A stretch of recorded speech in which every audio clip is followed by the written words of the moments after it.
Students, बहुत बहुत स्वागत है आप लोगों के वेदा एकेडमी के यूट्यूब चैनल पर।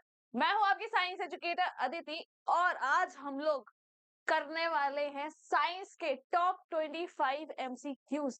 क्या आप सब लोग रेडी हैं? अगर रेडी हैं तो थम्स अप कर दो। अगर आपको मेरी ऑडियो वीडियो एकदम क्लियर आ रही है, एकदम परफेक्ट आ रही है और एकदम लाउड आ रही है तो फटाफट से थम्स अप कर दो, ताकि आपकी अदिति मैम को पता चल जाए कि हाँ, बच्चे जो हैं वो अब एकदम रेडी हैं। बिल्कुल फटाफट से थम्स अप कर दो, मुझे दिख जाना चाहिए। दिख रहा है मुझे कौन कौन से बच्चे थम्स अप कर रहे हैं या नहीं कर रहे हैं। और ये वीडियो अपने दोस्तों में शेयर कर दो ताकि उन्हें पता चल जाए कि साइंस क्लास 9th जेएनवीएसटी एग्जाम में किस तरीके के क्वेश्चंस आते हैं। क्योंकि आज जो हम लोग ये टॉप 25 एमसीक्यूज प्रैक्टिस करने वाले हैं ना, ये एमसीक्यूज आपके जेएनवीएसटी एग्जाम पैटर्न पर बेस्ड है। इसी तरीके के, इसी फॉर्मेट के क्वेश्चंस जो हैं हमारे जेएनवीएसटी क्लास 9th में आते हैं। ठीक है, तो आई होप आप सब लोग ये क्वेश्चंस अच्छे से अटेम्प्ट करेंगे। सारे क्वेश्चन मैं पूरी उम्मीद कर रही हूँ कि आप ये सारे क्वेश्चन सॉल्व कर पाएंगे, क्योंकि आपने पढ़ा है, आपको अपने ऊपर कॉन्फिडेंस होगा। ठीक है, होना चाहिए। और लास्ट में आप मुझे बताएंगे, क्या बताएंगे आप मुझे ये बताएंगे कि 25 में से आप कितना स्कोर कर रहे हैं। ठीक है, ताकि मुझे पता चल जाए कि बच्चे जो है कितने पानी में है। और मुझसे ज्यादा इंपॉर्टेंट है ये बात आपको पता चलना कि आप अभी कितने पानी में हो।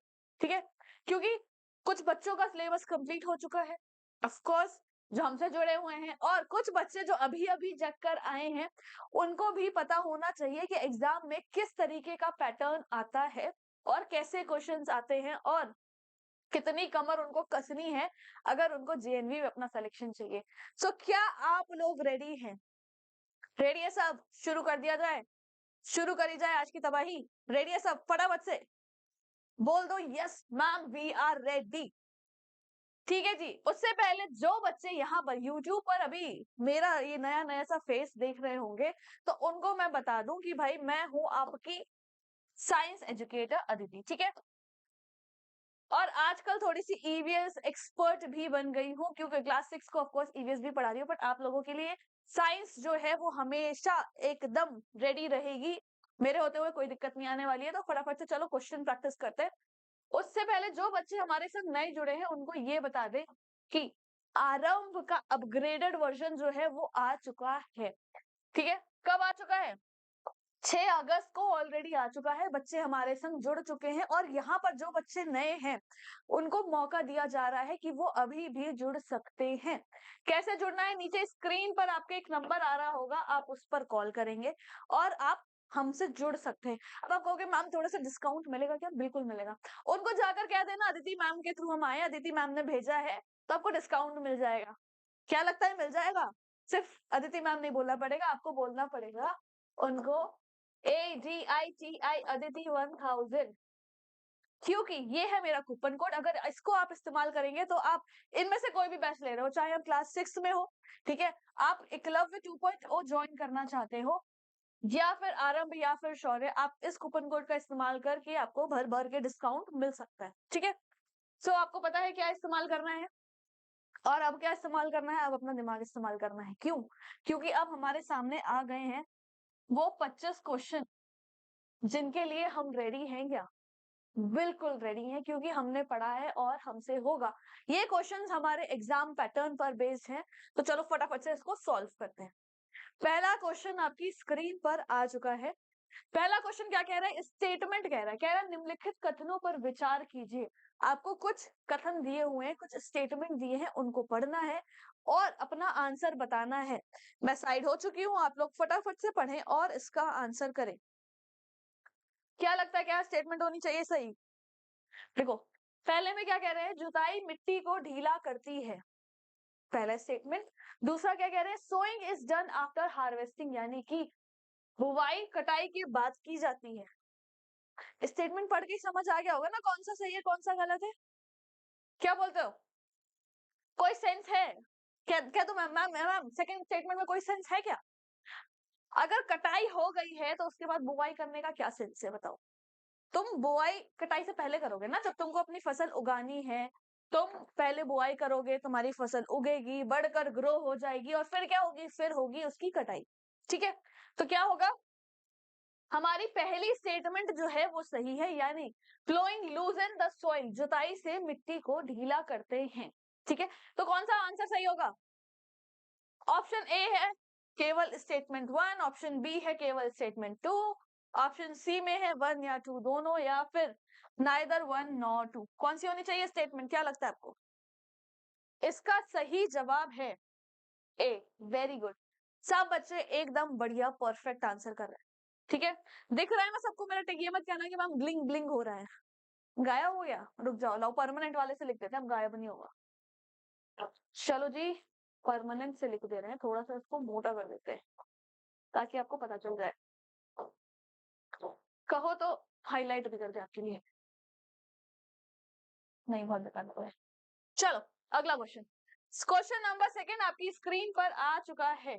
सेकंड क्वेश्चन क्या कह रहा है, which national park is famous for one horn rhino? पता होना चाहिए आपको, आपके नेशनल पार्क्स और वहां पे जो फेमस जानवर है उसके बारे में पता होना चाहिए। क्या होगा बताओ? वन हॉर्न राइनो जो है वो कौन से नेशनल पार्क में प्रसिद्ध है? क्लास में आपको पढ़ाया गया है। Kaziranga national park, Gir national park, Jim Corbett national park, या फिर Kanha national park? Let me see क्या आंसर आ रहे हैं। बहुत बढ़िया, इसका सही आंसर क्या है? Kaziranga national park.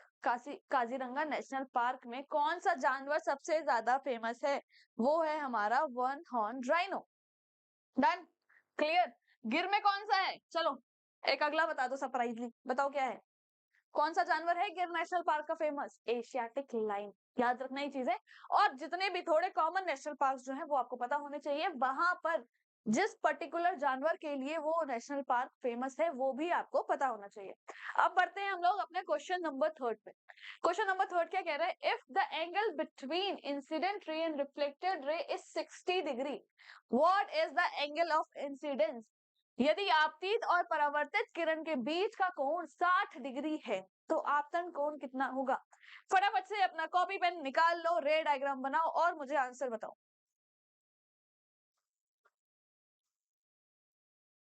बना दोगे आपके लिए? बताओ, रे डायग्राम बना दिया जाए? अगर हम देखें क्या कह रहे हैं, इन्होंने एंगल हमें दिया है कौन सा? 60 डिग्री, यानी कि आपतित और परावर्तित किरण के बीच का कोण। ये आ गई हमारी आपतित किरण और ये गई परावर्तित किरण। ठीक है, इसके बीच में क्या होता है? इसके बीच में आता है हमारा नॉर्मल। अब इन्होंने कहा है इन दोनों किरणों के बीच का जो एंगल है वो कितना है, इसको लिख देते हैं। ये दिया हुआ है हमें 60 डिग्री। ठीक है, और पूछा क्या गया है हमसे? एंगल ऑफ इंसिडेंस पूछा गया है। क्या सब लोग निकाल लेंगे? मेरे हिसाब से तो सबको निकाल लेना चाहिए था। हमारा एक सिंपल सा फॉर्मूला है, angle of I is equal to angle of R. वैसे तो हमें प्लस कर लेते हैं हम लोग, एंगल ऑफ आर इस टोटल कितना दिया हुआ है? 60 डिग्री दिया हुआ है। निकालना क्या है? हमें निकालना है आपतन कोण, यानी कि, और लॉ ऑफ रिफ्लेक्शन यानी परावर्तन का जो पहला नियम है, वो नियम सबको याद होगा कि angle of incidence is equal to angle of reflection. तो क्या या इस एंगल ऑफ आर को हम लोग आई लिख सकते हैं? बिल्कुल लिख सकते हैं। ठीक है, इसको थोड़ा सा छोटा कर देते हैं वरना इस पेज पे ये आएगा नहीं। ठीक है, angle of I plus angle of I, ये हो गया टू एंगल ऑफ आई। ठीक है, और अब आई निकालना है तो कितना हो जाएगा? 30 डिग्री हो जाएगा क्या इसका आंसर? 30 डिग्री? क्या बोलते हो बच्चों, का क्या आंसर आ रहा है बताओ? क्या कह रहे हो मैम? बिल्कुल सही आंसर है। हाँ जी, 30 degree is the right answer. Angle of incidence पूछा गया था, वो हमने निकाल दिया। अगर तुमसे यहाँ पर अब ये पूछा जाए तो कि एंगल ऑफ रिफ्लेक्शन क्या होगा, वो भी 30 डिग्री होगा, क्योंकि परावर्तन का पहला नियम है आपतन कोण और परावर्तित कोण जो होंगे वो बराबर होंगे। ठीक है, चलो अब बढ़ते हैं हम लोग अगले क्वेश्चन पे।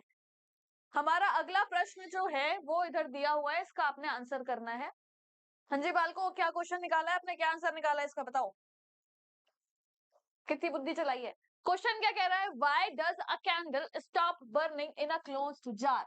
मतलब कैंडल अगर नॉर्मल रखी थी तब तो वो जल रही है, बट जैसे ही उसके ऊपर आके हमने जार को ढक दिया वो बुझ गई, क्यों? ऐसा कौन सा जादू कर दिया इस जार ने, बताओ।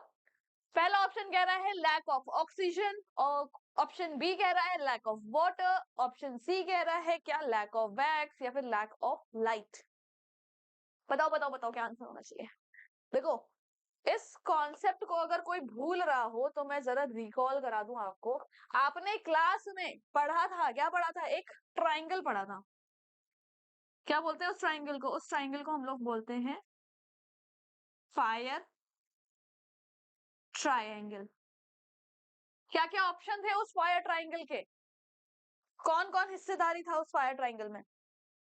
हाँ, उसमें देखो, आग लगाने के लिए हमें क्या चाहिए, हमें थोड़ी सी हीट चाहिए, और फ्यूल चाहिए, किसमें आग लगाओगे, और ऑक्सीजन तो भैया चाहिए ही चाहिए। बिना ऑक्सीजन के तुम आग नहीं लगा सकते। इस ट्राइंगल में से कोई भी एक चीज मिसिंग होगी तो तुम आग नहीं लगा पाओगे। हीट चाहिए, फ्यूल चाहिए और ऑक्सीजन चाहिए। तो यहाँ पर क्या दिया हुआ इन तीनों में से, इन तीनों में से हमें दिया है लैक ऑफ ऑक्सीजन। ऑक्सीजन की कमी। जैसे ही हमने इस पे आके जार रख दिया, इसके अंदर की जितनी ऑक्सीजन थी उसने क्या कर दिया, उसने टाटा बाय बाय कर दिया, और फिर कैंडल जो थी वो हमारी क्या हुई, बुझ गई। तो सही आंसर क्या होगा, ऑप्शन नंबर ए। बहुत बढ़िया। अगला question, a net force 20 acts to the right and another force 20 acts to the left. What is the net force? Simple basic question है, इस क्वेश्चन का आंसर मुझे फटाफट से आ जाना चाहिए। तुम लोगों के लिए मैं कैलकुलेट भी कर देती हूँ।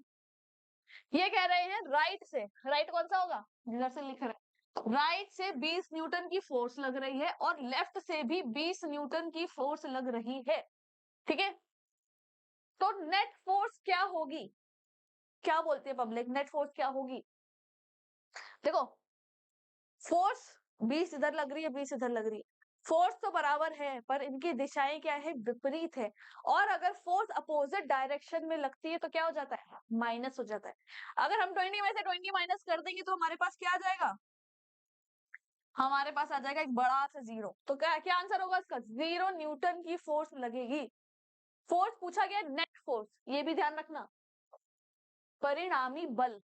नेट फोर्स अगर हमें निकालना है तो हम जो मैग्नीट्यूड है उसको ऐड करते हैं और उसकी डायरेक्शन देखते हैं। अगर सेम डायरेक्शन में जाएंगे तो फोर्स ऐड हो जाएगी, और अगर इनकी डायरेक्शन विपरीत होगी तो फोर्स जो है वो माइनस हो जाएगी।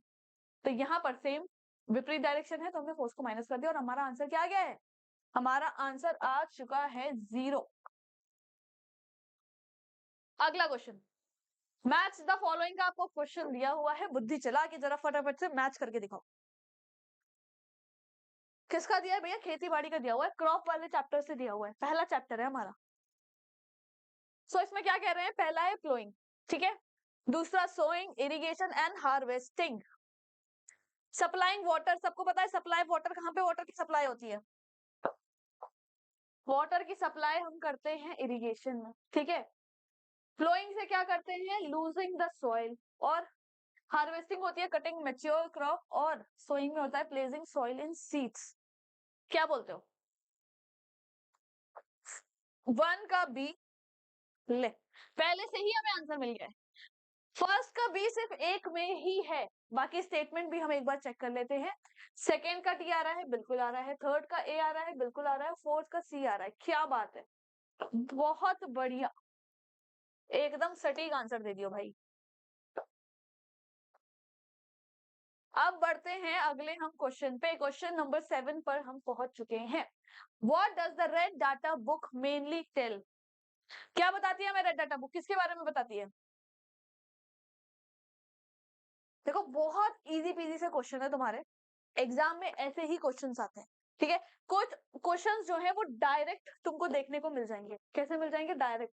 रेड डाटा बुक तुम्हारी दी हुई है बुक में, और तुम्हें पता होना चाहिए उस रेड डाटा बुक में हम किसके बारे में पढ़ते हैं, किसके बारे में पढ़ते हैं, क्या वो हमें नदियों के बारे में बताता है, क्रॉप के बारे में बताता है, या वेदर के बारे में बताता है?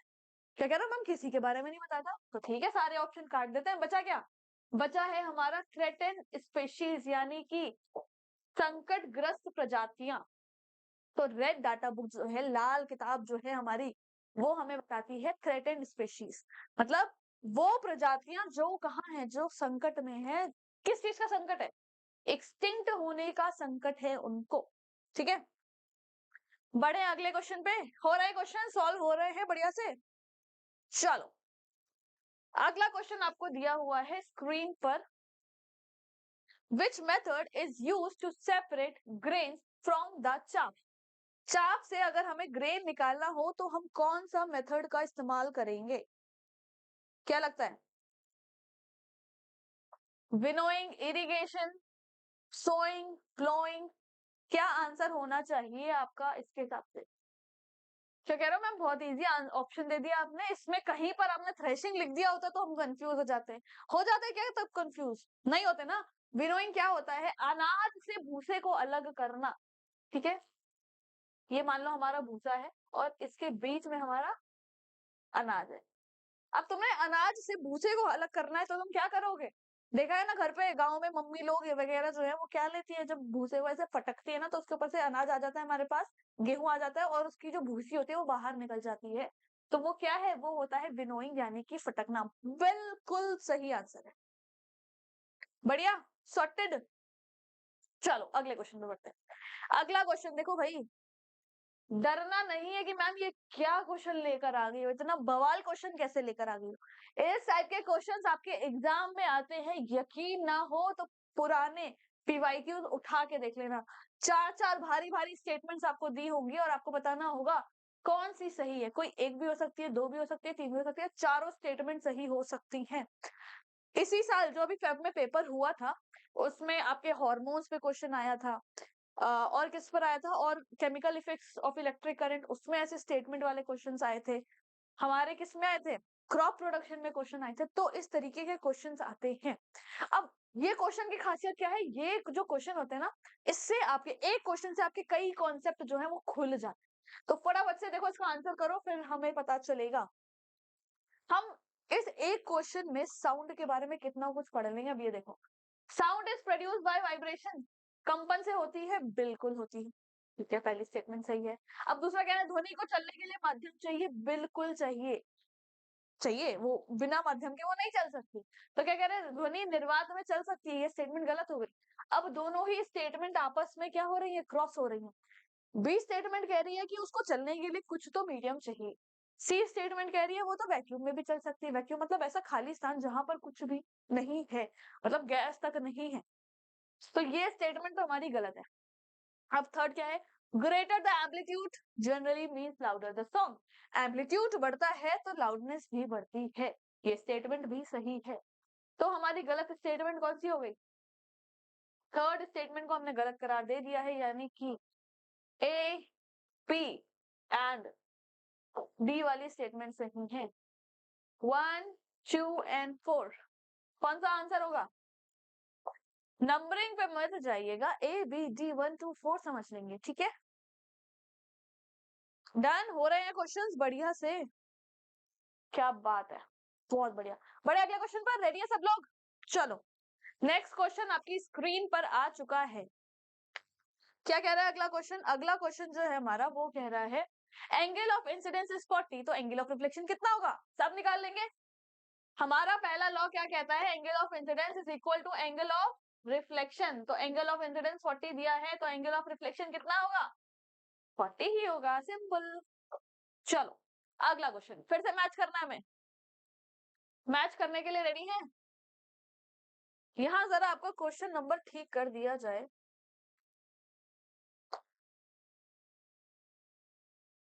क्वेश्चन नंबर है हमारा 11वां। ठीक है, हाँ, मैच करा जाए। Iris, retina, optic nerve and lens, ये क्या है? ये हमारी आंखों के पार्ट है। हमने जब आंखों का स्ट्रक्चर पढ़ा था, आई का स्ट्रक्चर, तो हमने ये सारी चीजें वन बाय वन पढ़ी थी। अब चलो फटाफट से हम मैच पर आ जाते हैं।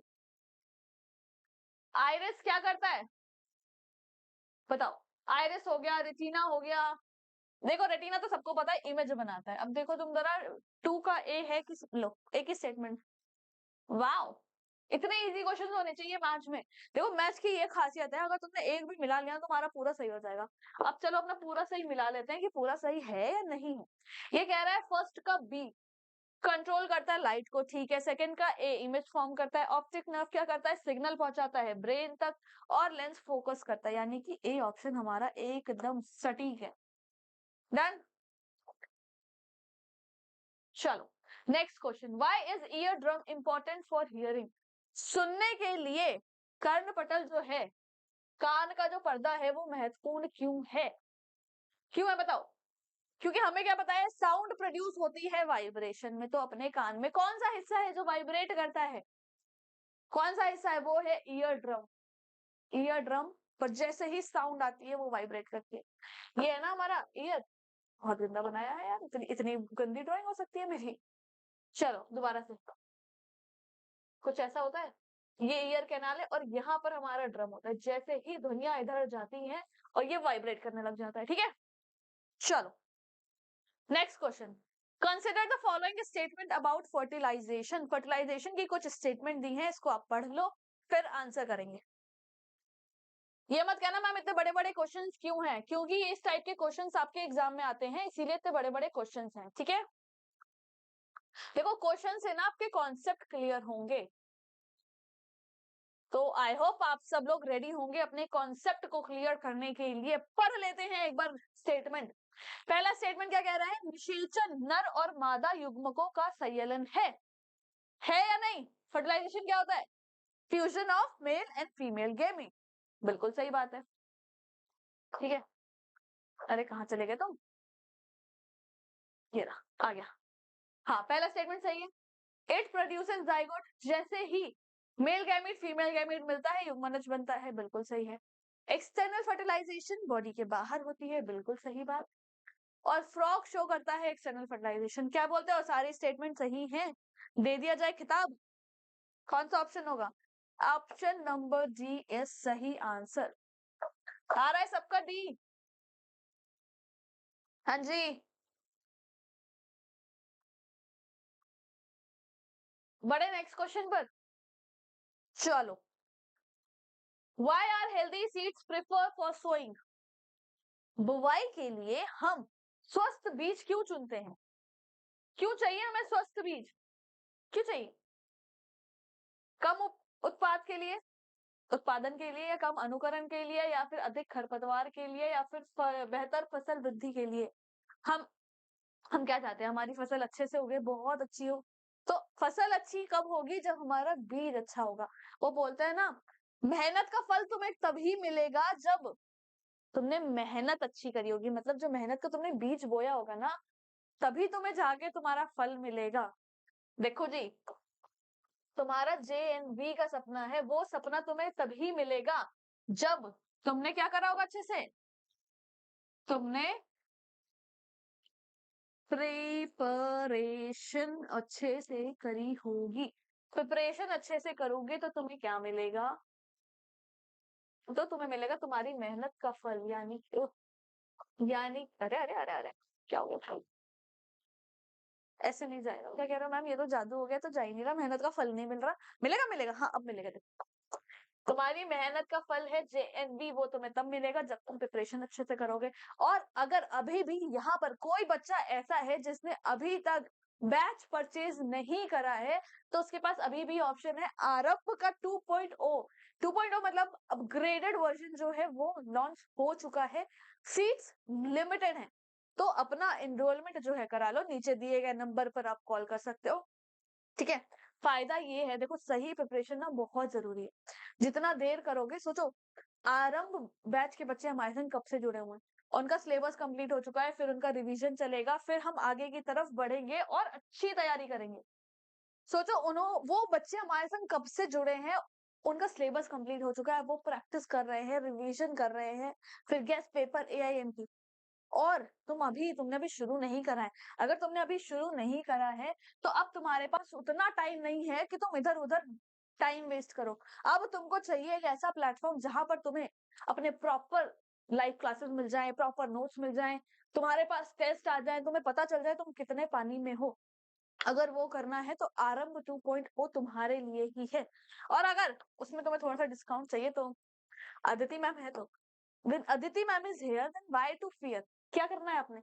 आपने बस इतना सा करना है, नीचे दिए गए नंबर पे कॉल करनी है और उनको बोलना है अदिति 1000 नामक कोड का अप्लाई करोगे तो आपको उसमें डिस्काउंट भी मिलेगा। चलो, डिस्काउंट मिल गया तो हम आगे बढ़ते हैं, ठीक है। हमारा सही आंसर क्या था? हमारा जो सही आंसर था वो था बेटर क्रॉप ग्रोथ, मतलब बेहतर फसल की वृद्धि के लिए। अब बढ़ते हैं अगले क्वेश्चन पर।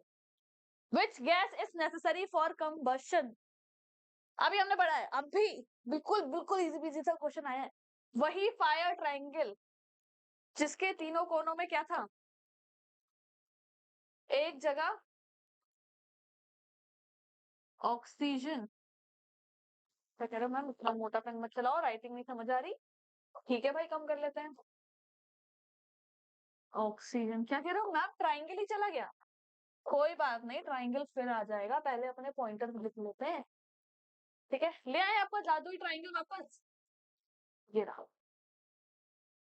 ये जो ट्राइंगल है ये फायर ट्राइंगल है, इसमें से कोई भी एक चीज नहीं होगी तो हमारी आग नहीं जलेगी। अब आग जलानी है तो गैस कौन सी इस्तेमाल हो रही है? जैसा कि यहाँ पर दिया हुआ है ऑक्सीजन। हमारे फायर ट्राइंगल का ट्राइंगल गायब हो गया, हम फिर ले आएंगे ट्राइंगल। मेहनत करनी है, कितनी बार भी मेहनत जो है वो ऐसे लगे धुंधली पड़ रही है तो तुम दोबारा करो। कब तक नहीं आएगी, कब तक नहीं आएगी। चलो अगला क्वेश्चन पढ़ लो भाई, पढ़ लो, बड़ी सी स्टेटमेंट दे दी है मैंने तुम्हारे लिए। अब तुम्हारे पास टाइम दिया है, इस स्टेटमेंट को पढ़ो और मुझे आंसर दो। कहा जा रहा है अगर हमको इलेक्ट्रिकल फायर स्टॉप करनी है, मतलब छोटी विद्युत आग बुझाना चाहते हैं, तो कौन सा उपाय सुरक्षित होगा? फटाफट से पढ़ो।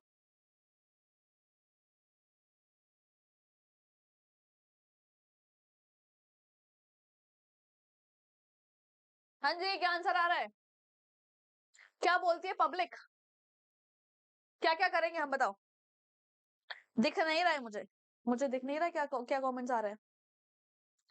क्या करोगे तुम फायर को रोकने के लिए?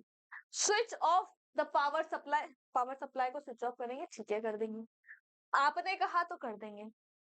कह रहे हैं तुरंत पानी डाल देना। कभी सुना है तुमने कि बिजली वाली चीजों में आग लग गई और उसमें तुम पानी डाल दो?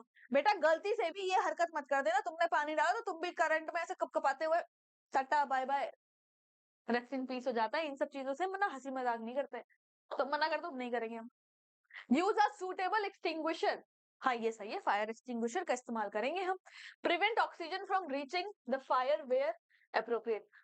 उचित स्थिति में आग तक ऑक्सीजन पहुंचने से रोकना, मतलब तुम जितना कोशिश कर सकते हो आग के पास ऑक्सीजन ना पहुंचे उतनी कोशिश करो। क्योंकि हमने क्या पढ़ा है, हमारे फायर ट्रायंगल में ऑक्सीजन के बिना आग नहीं लग सकती। तो अगर हम ऑक्सीजन को कट ऑफ कर देंगे, ऑक्सीजन को टाटा बाय बाय कर देंगे तो आग नहीं लगेगी। तो हमारी ये तीनों स्टेटमेंट जो है वो सही है, गलत है ये। काट दो इसे, नहीं डालेंगे हम पानी। 1 3 एंड 4। देखो इधर ABCD लिखा है, ये वाले कंफ्यूज मत हो ना। ए बोले तो 1, बी बोले तो 2, सी बोले तो 3 और डी बोले तो 4। ठीक है, इतना इतना समझदारी की उम्मीद मैं आप लोगों से करती हूँ, क्योंकि आप लोग अब 9th स्टैंडर्ड में जाने वाले हैं, वो भी जवाहर नवोदय विद्यालय जैसे। ठीक है, चलो अगला question. Which of these is a renewable fuel? Renewable बोले तो रिन्यू हो सकता है, दोबारा आ सकता है हमारे पास। तो वो कौन सा है? बायोगैस। और बाकी सब कोल, पेट्रोलियम, नेचुरल गैस जो है वो नॉन रिन्यूएबल है, क्योंकि इनको बनने में सदियां लगी हैं, मिलियंस ऑफ ईयर लगे हैं। बहुत बढ़िया, सी आंसर बिल्कुल सही है। Next question. भाई फायर फायर से तो बड़े क्वेश्चन आ गए हैं, मतलब आग लगाने में लग रहा है टीम को भी मजा आ रहा है ना। कह रहे हैं अगर हम फायर ट्रायंगल से ऑक्सीजन भाई साहब को हटा दें तो क्या होगा? क्या कह रहे हो मैम? इस क्वेश्चन का आंसर बहुत बार कर दिया मैंने। If oxygen part of the fire triangle is removed, what will happen? Oxygen गई, ऑक्सीजन की सप्लाई तुमने कट ऑफ करी तो आग भी टाटा बाय बाय बोल के चली जाएगी। Fire will stop. ठीक है, चलो अगला क्वेश्चन। चलो फिर से भैया कॉपी पेन निकाल लो, मेहनत करने का समय आ गया है। देखिए जरा, if sound wave has a frequency of 25 hertz, क्या क्या दिया है तुमको?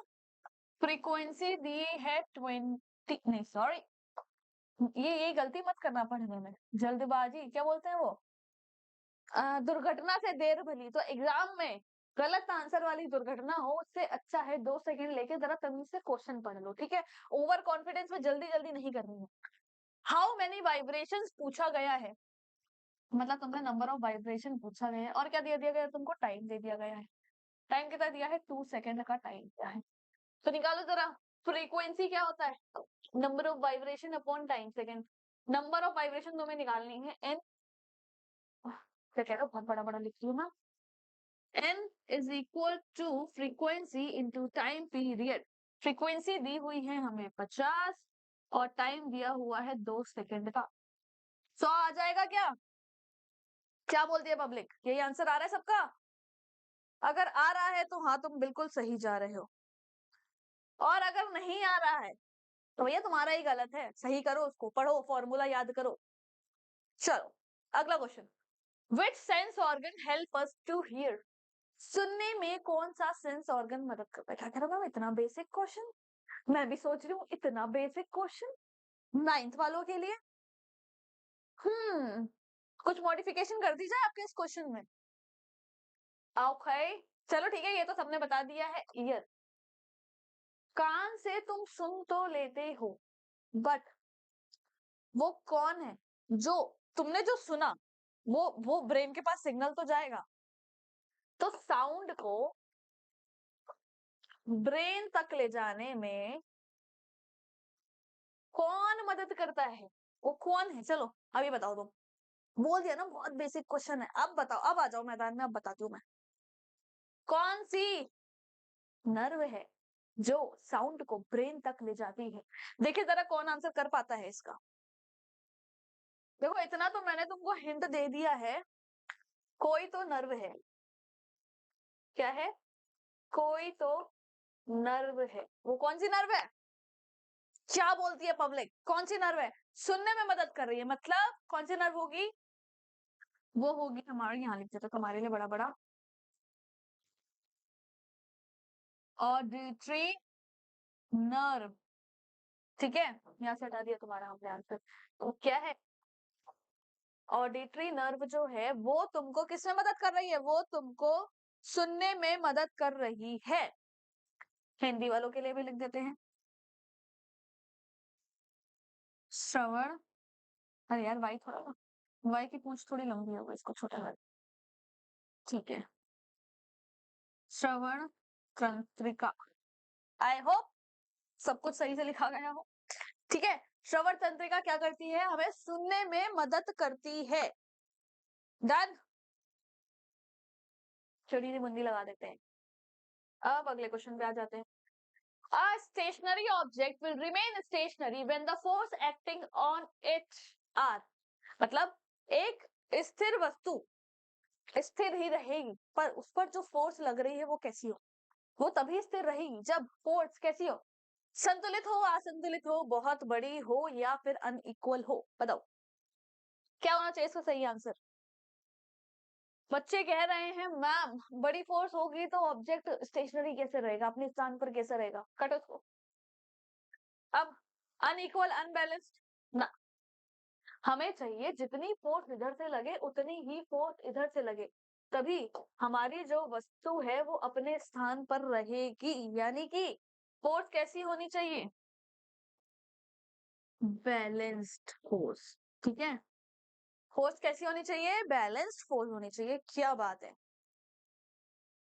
चलो आ गया तुम्हारे लिए। अ negatively charge rod is brought near a neutral metal sphere without touching it, what happens inside the sphere? Sphere के, उसने कहा कि उसने मुझे छुआ ही नहीं। किसने? अ चार्ज रॉड, वो गाना है ना, इसने मुझे छुआ ही नहीं। कौन है? अ नेगेटिवली चार्ज रॉड, ठीक है। उसको कहाँ ले गए? एक हमारी चार्ज रॉड थी जिसके ऊपर नेगेटिव चार्ज था, उसको हम लोग कहाँ ले गए? स्फीयर के पास ले गए। उसने इसे छुआ ही नहीं, पर क्या इस स्फीयर के अंदर कुछ होगा? कुछ उसकी भावनाएं बदलेंगी, क्या लगता है आपको? क्या कह रहे हो मैम? गाना याद आ गया मुझे। गाना मत याद करो, आंसर याद करो। पता है इस चैप्टर से ना मतलब लास्ट ईयर वाला जो एग्जाम था, तुमसे पीछे वाला जो बैच था, 3 क्वेश्चन आए थे। Chemical event of electric current, charges, charges तुम्हारा लाइटनिंग में भी मिलेगा। तो कॉन्सेप्ट जो है वो क्लियर करना है, चाहे वो नेचुरल फिनोमेना से हो या इधर से हो। बट अब मुझे बताओ, इस स्फीयर में कुछ हलचली मचेगी क्या? हलबरी मचेगी? क्या बोलते हैं? बताओ, 4 ऑप्शन आपको दिए हैं, लिखा है साफ साफ, विदाउट टचिंग। इलेक्ट्रॉन छड़ से दूर चले जाएंगे, proton moves towards the rod, electron disappear, no movement of the charge occur. क्या लगता है आपको क्या होगा? कुछ होगा भी या नहीं? हम्म देखो, जैसे ही एक चार्ज ऑब्जेक्ट अनचार्ज ऑब्जेक्ट के पास आता है, तो वो चार्ज जो है वो कूद के ट्रांसफर हो जाते हैं। चार्ज, भाई साहब ने कहा मैं तो चला, कहाँ चला? स्फीयर के पास चला। तुम गायब हो जाओ अपने से, मुझे निकाल दो, मैं तो चला गया।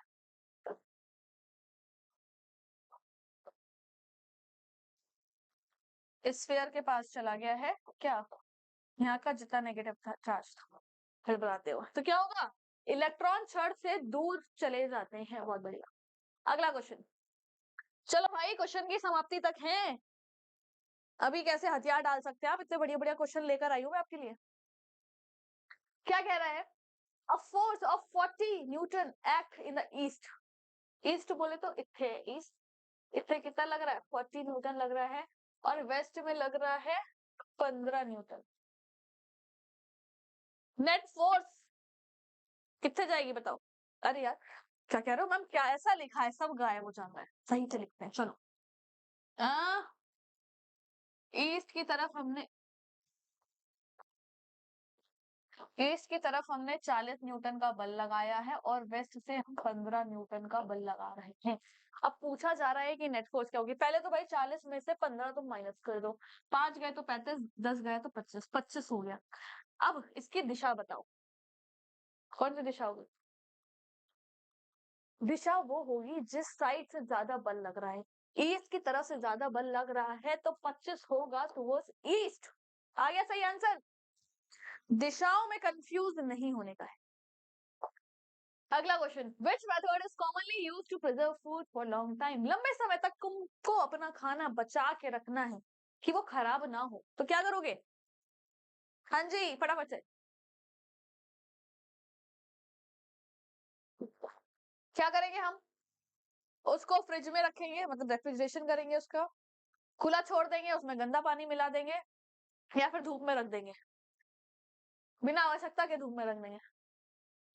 बेफालतू के काम क्यों करने हैं? क्यों रखना है धूप में? गंदा पानी मिला देंगे मतलब? किसी इंसान को अपना खाना बचाना होगा, क्या वो उसमें गंदा पानी मिलाएगा? कोई सेंस है? काट उसको।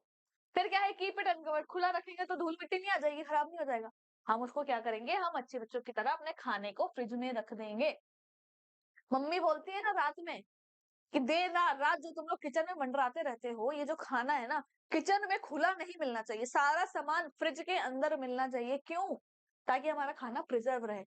अब हम बढ़ रहे हैं अपने आज के आखिरी क्वेश्चन पर। क्या सब लोग रेडी हैं? रेडी हैं? Thumbs up.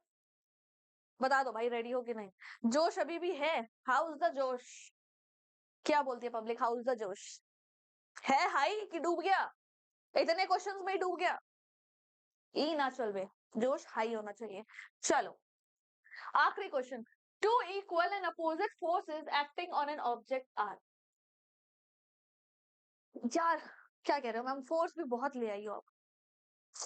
चलो कोई बात नहीं, आ गई है तो कर लो, अगली बार कुछ और ले आएंगे तुम्हारे लिए। बताओ, किसी वस्तु पर लगने वाला समान और विपरीत बल कहलाता है, मतलब इक्वल है, यानी कि अगर इधर से 10 लग रहा है तो उधर से भी 10 लग रहा है, पर लग कैसे रहा है? अपोजिट डायरेक्शन में।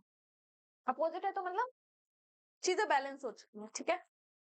चीजें बैलेंस हो चुकी है, मतलब तुम 1 घंटा घूमने गए, 1 घंटा तुमने अपने दोस्तों के संग खेला, और फिर तुमने घर आके दोबारा बैठकर 1 घंटा पढ़ाई कर ली, तो तुमने अपना बैलेंस कर लिया। वो होता है ना जब बाहर घूमने जाता है, जो घूमने जाते हैं, तो जैसे मैं अपनी मम्मी से होता है ना कि दोस्तों के संग घूमने जाना है, तो घर का सारा काम कर देती हूँ कि मम्मी गुस्सा ना हो।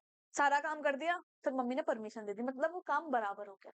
ठीक है? तो अगर तुम 1 घंटे खेलने जा रहे हो, तो उसके बदले 1 घंटा पहले पढ़ के जाओ। ठीक है? तुम पढ़ के जाओगे, तो तुम्हें अपने अंदर भी कॉन्फिडेंस आएगा, तुम्हारे माँ-बाप को भी आएगा, हाँ, कि ठीक है बच्चे ने पढ़ लिया, थोड़ी देर उसको ब्रेक दे देते हैं, खेल लेता है। ठीक है? तो ये कौन-सी फोर्स होगी? ये बैलेंस होगी। ये वो संतु सॉरी, नीचे वाला बैलेंस फोर्स होगी। ये वो संतुलन है जो आपके और आपके माता-पिता में ना लड़ाई होने से, कलेश होने से बचाएगा। ठीक है? ये संतुलन जीवन की सीख है, याद रखना। तुमको कुछ अपनी बात अपने पेरेंट्स से मनवानी है, तो उससे पहले उनके मन की एक बात कर दो। क्या चाहते हैं वो तुमसे? इतना ही तो चाहते हैं कि तुम पढ़ लो। अपने लिए चाह रहे हैं ना, तुम्हारे लिए चाह रहे हैं। तो उनके मन के लिए और अपने सपने के लिए थोड़ी देर बैठो, पढ़ लो। चले जाना फिर खेलने के लिए, कर लेना फिर बातें। कोई बड़ी बात है क्या? नहीं है। ठीक है। क्या कह रहे हो मैम, आज के लिए ज्ञान बहुत हो गया? ज्ञान तो अभी थोड़ा-सा और बाकी है, क्योंकि एकलव्य 2.0 जो है वो आ चुका है क्लास 6th वालों के लिए, और हमारे प्यारे क्लास 9th वालों के लिए आरंभ 2.0। पता है ना हम 2.0 कब लगाते हैं? वो बोलते हैं ना कि शिट यार इस बार तो नहीं हो पाया, बट अब जो है एकदम धुआंधार चीज बाहर आने वाली है, मतलब एकदम अपग्रेडेड वर्जन बाहर आने वाला है। अब पढ़ाई भी एकदम टॉप क्लास होगी, प्रिपरेशन एकदम टॉप क्लास होगी, ताकि हमारा जो सिलेक्शन है वो जेएनवी में होने से कोई भी ना रोक पाए। अब उस सिलेक्शन के लिए अगर आपको इस बैच में थोड़ा सा डिस्काउंट चाहिए है, तो हम क्या कर लेंगे? तो हम अदिति मैम का प्यारा सा कूपन जो है वो इस्तेमाल कर लेंगे। छोटा सा नाम है ADITI 1000 का इस्तेमाल करेंगे, तो आपको इस बैच में ना डिस्काउंट मिल जाएगा। और कुछ भी जानकारी चाहिए तो इस नंबर पर आप फोन कर सकते हैं, आपको सारी इन्फॉर्मेशन खुद ब खुद मिल जाएगी। तो इसी के साथ आज का हमारा समापन हुआ है। पर आप लोग मुझे बताएंगे कि आपके मार्क्स कितने आए 25 में से? क्या कह रहे हो मैम, भूली नहीं क्या? देखो बेटा, मैम इतनी आसानी से नहीं भूलती है चीजें, मैम ना सब याद रखती हैं। बताओ 25 में से कितना स्कोर कर पा रहे हो, कितने पानी में हो? याद रखना, जेएनवी में ना सिलेक्शन बहुत टफ है। इस साल बहुत बच्चों के बहुत अच्छे अच्छे स्कोर आए थे, पर तब भी उनका सिलेक्शन नहीं हो पाया, एक आध नंबर से रह गए। तो वो एक आध नंबर भी कम नहीं होने चाहिए। क्या बात है, अगर आपका स्कोर 25, 24, 23 तक भी आ रहा है ना, बहुत बढ़िया कर रहे हो, बहुत बढ़िया कर रहे हो। ऐसे ही मेहनत करते रहो, प्रैक्टिस करते रहो, खूब सारे क्वेश्चन सॉल्व करते रहो, बढ़िया स्कोर करोगे। और जिन बच्चों का स्कोर थोड़ा सा कम आ रहा है, टेंशन नहीं लेनी है। ठीक है? इसी चैनल पर जुड़े रहना है, और इसी चैनल पर आपको बहुत सारी प्रैक्टिस वीडियोस मिलेंगी। और अगर कोई नए बच्चे हैं तो वो हमारा बैच एनरोल कर सकते हैं, जो कि है आरंभ 2.0। उसमें मिलूंगी आपको मैं। आपकी साइंस की नैया तो मैं पार लगा दूंगी, उसकी टेंशन नहीं लेनी है।